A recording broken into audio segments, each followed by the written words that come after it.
Most of us would rather say yes to a project we hate than deal with the crushing guilt of saying no. But what if the fear of rejection is actually sabotaging your career and your mental peace? Today, we're mastering the specific linguistic pivots that protect your boundaries without burning bridges. Hello, everyone, and welcome back. Today, we're talking about something almost everyone struggles with: saying no. Ah, yes. One of humanity's greatest fears. Seriously, though, many people would rather overwork themselves, cancel their own plans, emotionally burn out, than simply say no. And honestly, sometimes hearing no feels painful too. Like rejection automatically feels personal. Exactly.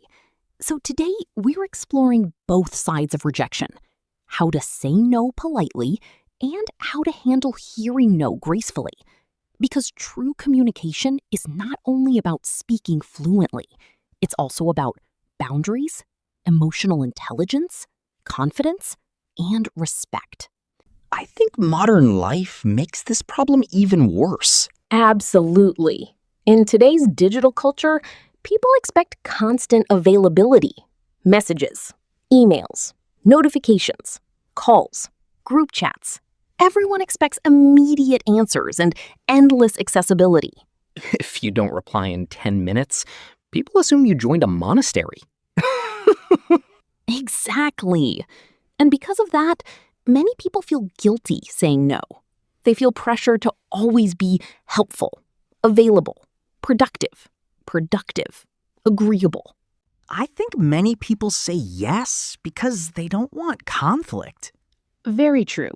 People-pleasing often comes from fear. Fear of disappointing others, seeming rude, losing opportunities, being rejected. So instead of protecting their own peace, they overcommit. And eventually, they burn out. Exactly. They become emotionally exhausted because every yes costs energy. Sometimes saying yes to everyone else means saying no to yourself.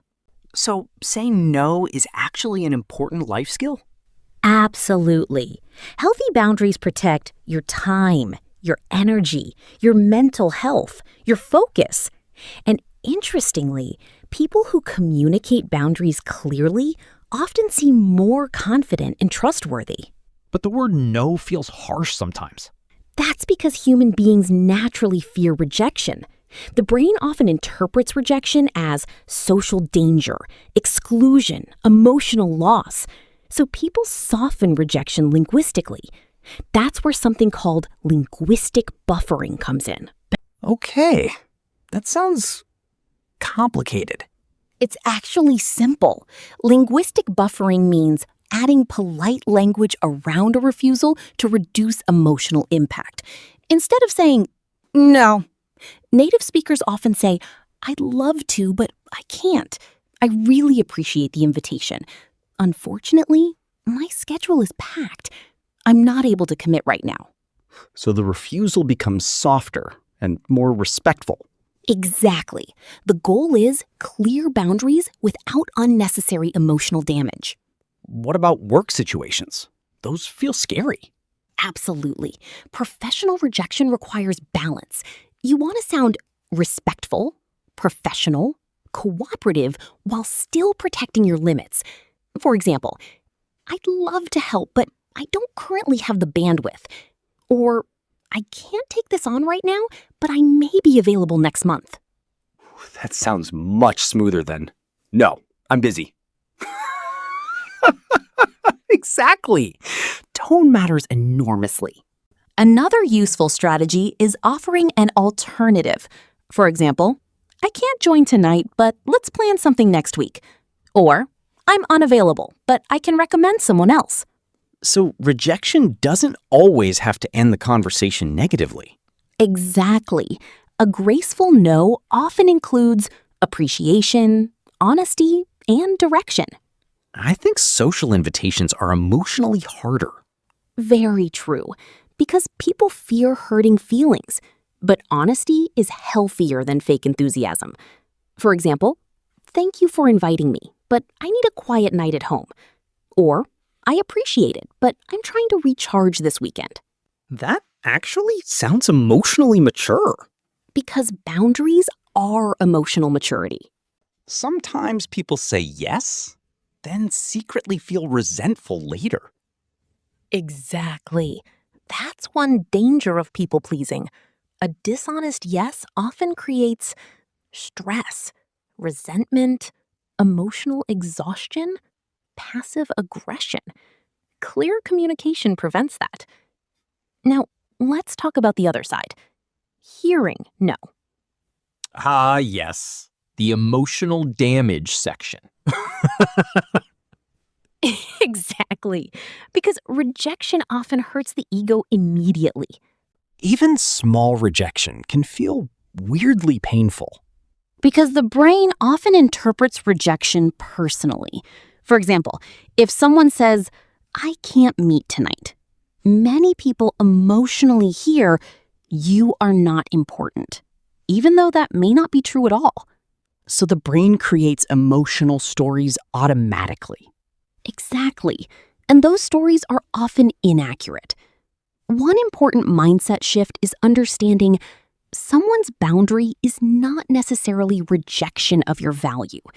Sometimes people are simply tired, overwhelmed, focused, stressed, emotionally drained. So no is often about circumstances, not worth. Exactly. That realization changes everything. So how should people react when hearing no? First, pause emotionally. Don't react impulsively. Disappointment is natural, but emotional maturity means not making the other person responsible for your feelings. That's hard sometimes. Very hard. But healthy communication requires emotional regulation. For example, if you don't get a job opportunity, instead of reacting emotionally, you can say, "Thank you for considering me. I appreciate the opportunity. I'd love feedback for future growth." That sounds calm and confident. Because confidence often means handling disappointment gracefully. I think many people avoid opportunities because they fear rejection. Absolutely. Fear of hearing no stops people from applying, asking, speaking up, taking risks, building connections. Sometimes rejection anxiety becomes a prison. So how do people overcome that fear? One interesting technique is rejection exposure therapy, meaning purposely putting yourself in situations where small rejection is possible. That sounds terrifying. A little, but it teaches the nervous system something important. Rejection is survivable. For example, asking for a discount, requesting help, starting conversations, pitching ideas, applying for opportunities. Even if the answer is no, you train emotional resilience. So confidence grows through repetition. Exactly. Confidence is often built through surviving discomfort. I think many people connect rejection with self-worth. Very true.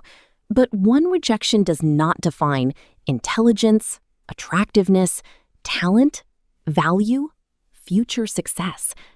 Sometimes timing is wrong. Sometimes priorities differ.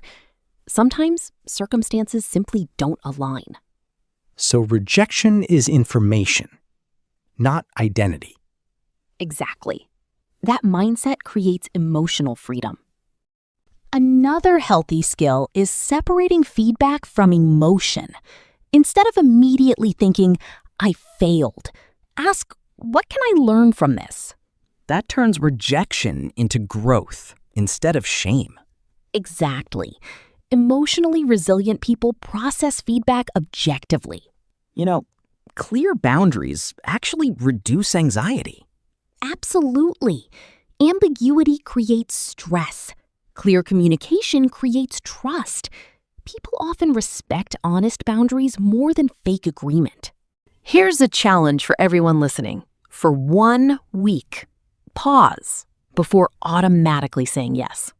Ask yourself, do I genuinely want to do this? Do I actually have the energy? Am I saying yes out of guilt? Half the audience just realized they need a nap. Honestly, probably. I think boundaries also create more authentic relationships. Exactly. When people can say honest yes, honest no, honest feelings, relationships become healthier and more genuine. Fake agreement creates emotional distance. Honest communication creates trust. So today we learned why modern life pressures us to always say yes, how linguistic buffering softens refusal, professional and social ways to say no politely, how to process rejection emotionally, why boundaries are not personal attacks, and how emotional resilience grows through experience.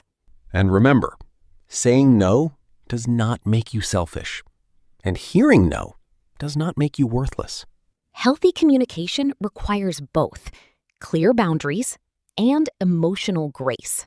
Because sometimes the strongest relationships are built on honest communication, not endless agreement. If you enjoyed this conversation, subscribe to our channel for more deep English podcasts, real conversations, and natural English learning. New episodes every week to help you sound more natural, confident, and emotionally fluent in English. Keep learning, keep communicating clearly, and never be afraid to protect your peace. Please subscribe to our channel, and we'll see you very soon in the next episode. Bye, everyone.